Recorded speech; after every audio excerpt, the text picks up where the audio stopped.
Ladies and gentlemen, brothers and sisters, hermanas y hermanos, it's time for another edition of the Live from the Heartland Show. And once again, we're here at the lovely corner of Glenwood and Lunt. We're in the heart of Rogers Park. We're up here on the stage at the Heartland Cafe, where every Saturday morning we bring you another edition of the Live from the Heartland Show. Wow. Good morning, Kate. Thanks for breathing, Michael. This is Michael. That's good. Okay. That's really good. It's a little gray. No sun right at the moment. It's okay. It would be shining in the camera. This will be better for CAN TV. You have to check the schedule. Okay, we got a good lineup today. In a little bit, we're going to have Mark Brown. He's a columnist for the Sun-Times. We're going to talk about all things Chicago and try to get some information out of him about what motivates him. We're going to have Hank Byrne from the Loyola College Democrats stopping in for a brief announcement. Not Hank. Yeah, he's over there eating up. Good. And we're going to start off with our pal Flint Taylor, who many of you know has long served the community, been a lawyer with the People's Law Office, was involved around the assassination of Fred Hampton, the Attica trials, more recently the Burge case, the torture on the part of Commander Burge of the Chicago Police Department, and most recently he was the lawyer for the Kochman family in the Vanecko case. Good morning, Flint. Good morning. Welcome back, Flint. Glad to be back, as usual. I'm glad you are so willing to make it up here at 9 a.m. on a Saturday morning. This case that you just took, yet another billboard case. You don't fool around, Flint. You take on the heavy hitters. Well, yes, we try. How did this come to you? How did the Kochman case come to you? Well, it came several years ago. The BGA was looking for lawyers to represent the Kochman family, and my name came up. And it was at one of the times when we were chasing Daley in the torture cases. And, of course, this has Daley on the billboard. And not only Daley, but Dailies this time. It has a lot of Dailies on the billboard. And like some of the other cases, it seemed like the right thing to do, and no one else was doing it. And I quickly asked my colleague Locke Bowman to get involved, because we did the special prosecutor trip with regard to Burge, so we knew a little something about going after special prosecutors. Yeah. So Locke came aboard and was a laboring oar on the legal end of it, and away we went. For the listeners out there who don't know the details, tell us about David Kochman's death. Well, it was back in 2004 in May, and he and his friends were having a good time out on Rush Street and Division Street. Were probably a little bit inebriated. Mm-hmm. And R.J. Vanecko, a notorious nephew of the Daleys, and specifically of Richard M., was coming from an engagement party for Kathleen Daley, who's the daughter of one of Daley's brothers, the powerful Michael Daley. Wow. And so the entire Daley clan most likely was at this restaurant. They got loaded. And Vanecko and several of his well-connected friends are staggering down Rush Street and Division, and they bump into Kochman and his friends.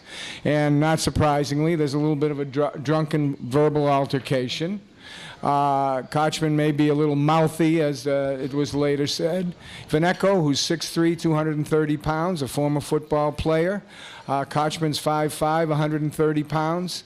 Vanecko levels him with a punch, breaks his face, and as he goes back, smashes his head, David Kochman does, goes unconscious, lays in a coma for 12 days in Northwestern until his mother, a wonderful saintly woman, has to say no more. And during those 12 days, of course, the cover-up mechanism for the Daleys and the police department goes into full swing. Full gear, yeah.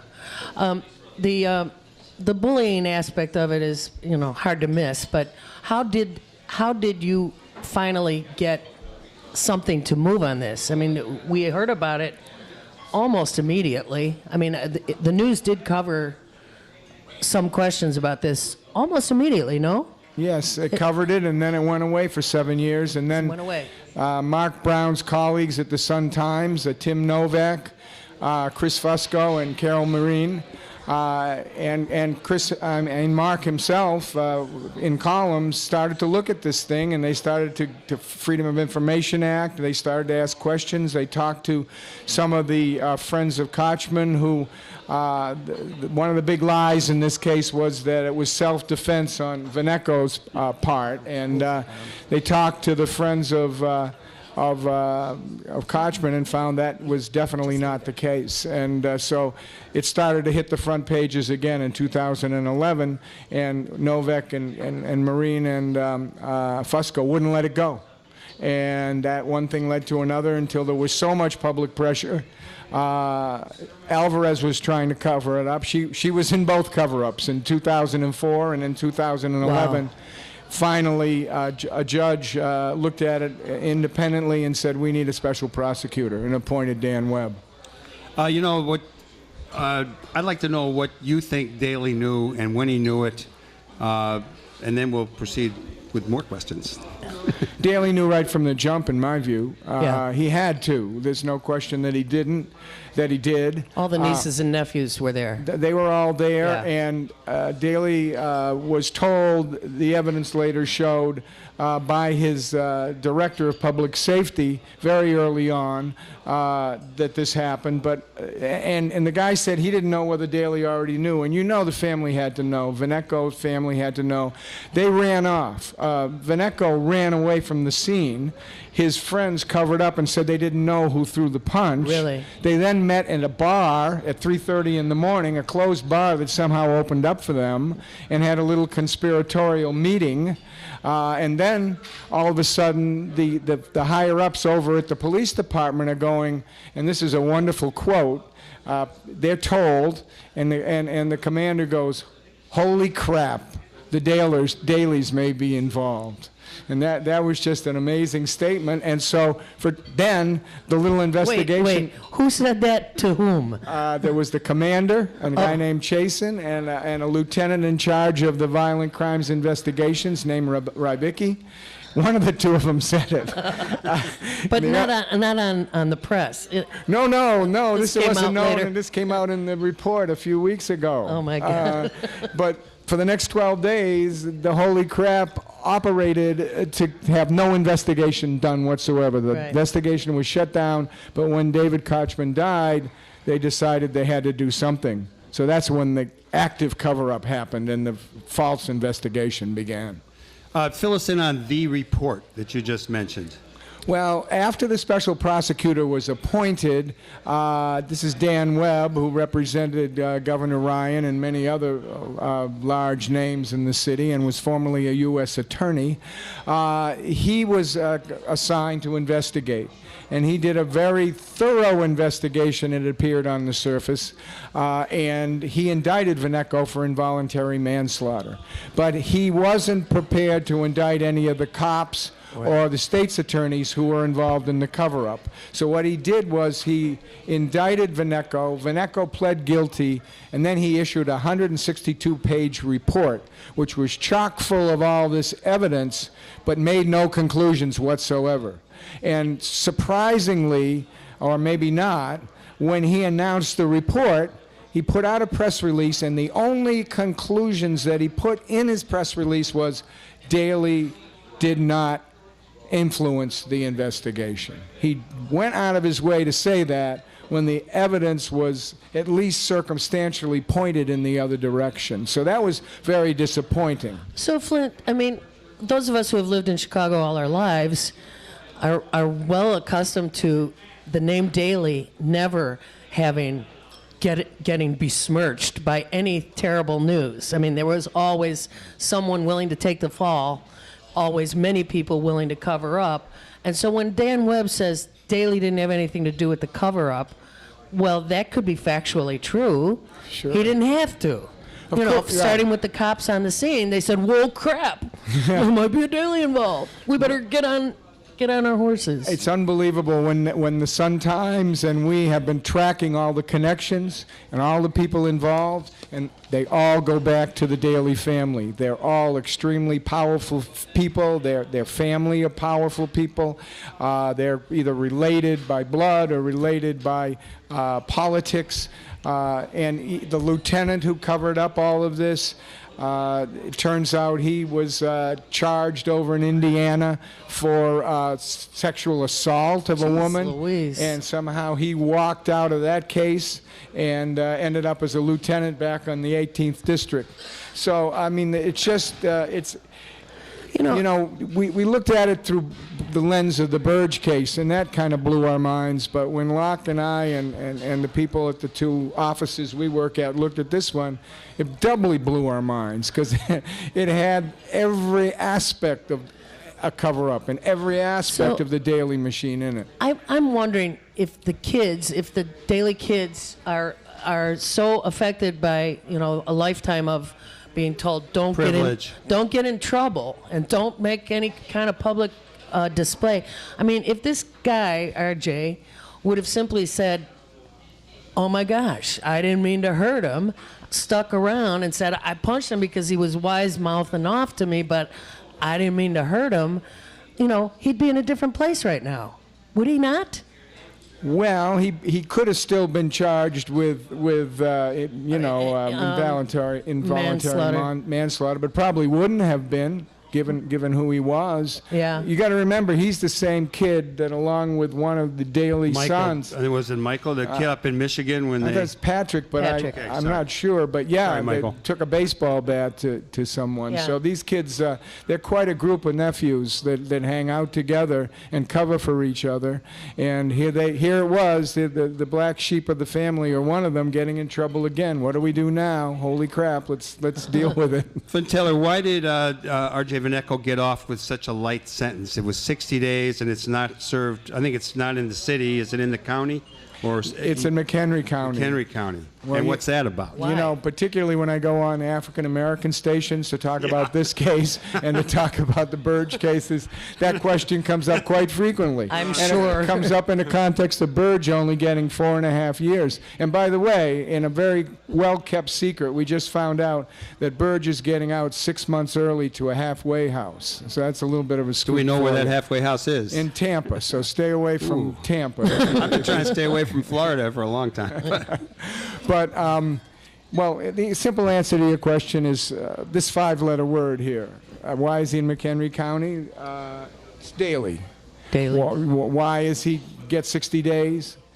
It's Daley. That's the simple answer. I mean, there's answers that are unique to the facts of the case and to prosecutions, and I'm sure Webb would have some explanations about the evidence and all of that.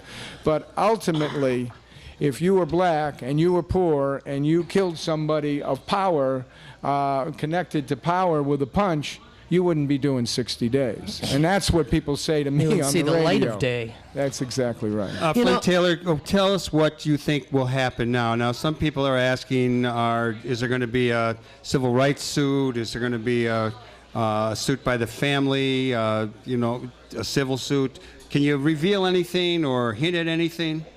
I Or can't. am I putting you on the spot? You're putting me on the spot, and Of course. we read I read the report twice and put an outline of every person that was involved, to talk to some of the people who really know the daily politics, and outlined all of that. We talked to Mrs. Kochman, who, by the way, reminds me in a way of Fred Hampton's mother, the strength that she has, Yeah. and the mothers who represent the whose kids are in jail because of the tortured confessions. But going back to your question, her mind was blown again by this report and what is under the surface of this report. Right. Our minds were blown as well. Whatever she thought before. Meaning all the cover-up? Yes. The extent to the cover-up? And if there's no lawsuit, all of that evidence, by and large, is going to stay secret. Mm-hmm. Nobody's going to take Daley and put him on the stand and ask him in more pointed detail what in the heck went on here, and all of his family. He was given a total pass. They took a very softball statement from him. They took very softball statements from the family.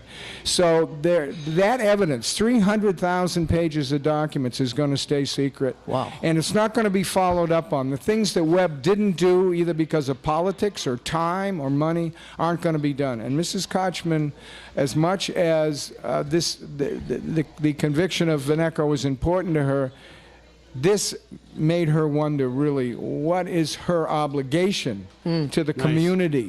What is her obligation to the people that have fought for her at the Sun-Times and otherwise to fight for this case, that we're going to just let the lid go on now after all of this started to bubble out. So that's what we're all considering at this point. You know, I saw something that affected me during this trial that Carol Marin wrote, and it was basically saying, why is Vanecko appearing at court all by himself? I saw that piece. Where are his parents? Where are his siblings? Where are his cousins? You know, and I thought that was an excellent question for her to ask, and also pointing to, you know, in a way, these poor kids, really. These poor kids. He's facing it alone. He might have said, no, I can face it alone. I'm a big guy, as was proven. But where are his parents? Why wouldn't they walk with him into the courtroom or sit with him? Well, that's interesting, and there's an email that was uncovered in a footnote. A lot of the evidence in this report is in 800 footnotes, and you have to dig them out.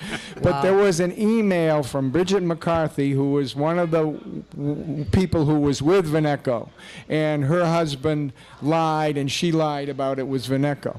And at one point, she sent an email to Catherine Daley, who was the daughter whose engagement party it was, and said, we can't talk about this. I don't know if Catherine had said, you know, something to her, but it was like, we got to keep the lid on this. So obviously the family had to stay away from it because Carol Marines of the world would be asking some questions if they came to court. So they were hiding out from this case from the beginning. I'd like to ask you, Flint, about the role first that Webb played. You know, he's been around a long time, and I think he's probably been on different sides of issues. But tell us a little bit about him, and then about Anita Alvarez and her role. Well, let's talk about Anita Alvarez first. Okay. We do a lot of that on this program. Well, we're gearing up. Well, Anita Alvarez, of course, started out under Daley. And so she got her creds under Daley and was around for the whole Burge thing. And then when Dick Devine, who of course was first assistant to Daley when all the Burge stuff went down, he became state's attorney. She became a honcho under him. And so in 2004, she was the chief of staff when the decision, when it was run up the flagpole to Devine, whether to do anything about the Kochman case, and they of course affirmed the idea to do nothing at that time. Then she becomes the state's attorney in 2011, and she does this remarkable 1-month reinvestigation with the idea of coming up with the same answer as in 2004, that is no indictment of Vanecko. She does that, we kind of catch her in her tracks, and ultimately she's backpedaling, and finally the special prosecutor is appointed. Funny, she all through it she had comments like, you know, there's nothing here, there's nothing to charge, and quite vocal right up to, and there shouldn't be a special prosecutor. Then when Vanecko pleads guilty, she has no comment. Unlike when in the NATO case, she had quite a bit to say. A lot of commentary. Yeah. But it's time. It's time. No matter what happens in this case, it's time the voters took charge with regard to Anita Alvarez. She's been faking it for a long time in terms of what she's doing, and she should be out of office in my view. All right, briefly on the role that Dan Webb played. Well, he former U.S. attorney. He did a very thorough investigation, and he uncovered a lot of evidence. But it seemed to me that he picked and chose how he was going to focus on it. We were disappointed that he couldn't have found some cops to indict, and we're disappointed that he didn't make certain findings, and that he went out of his way to absolve the Daley family when, at the very least, the questions that the Sun-Times asked that day, what Daley knew and when, and what about his family, and let's go and look deeper into it. That didn't happen, and I'm disappointed in that regard as well. But he did get a conviction of Vanecko, and that's important. That's good, and I'm sure we'll hear more about this case over time. Flint Taylor, I'd like to ask you in our remaining moments of this segment of the Live from the Heartland show about the reparations for the Burge torture victims. I know you were on our show not too long ago talking about it. You and I had talked with our Alderman Moore about supporting it. The other night he told me he was on board. All right. So you heard it first here on Live from the Heartland. Good morning, Joe. Hope you're having a good day. And, Hope you agree, Joe. Can you tell us a little bit about the move for reparations of the victims of Burge torture? Well, just the other day I got the latest FOIA, Freedom of Information Act, from the city to see how much money. I keep a running tab on how much money the city pays out and the county pays out in the Burge torture scandal. It turns out that now the lawyers representing Burge and Daley have topped the $21 million mark. And the amount of money, and this is a significant number. How many schools? Yes, exactly. But that's kind of small change compared to the fact that it's just hit the $100 million mark that Burge has cost the city of Chicago in taxpayer money. It just edged over the $100 million mark. Consider me swearing like a sailor. So taking that 20 million, now 21 million, and looking at the men on the street, and thinking about the men who have gotten nothing in these cases, even though, like Anthony Holmes, came and testified against Burge and is responsible in large part for him going to the penitentiary, they have nothing. They have no medical care, they have no pensions, they have no reparations. We took that 20 million number and we said, City Council needs to pass an ordinance that puts a fund of an equal amount to go to the men in reparations, in compensation, the ones that don't have lawsuits, not the ones that get the millions, the ones that got nothing,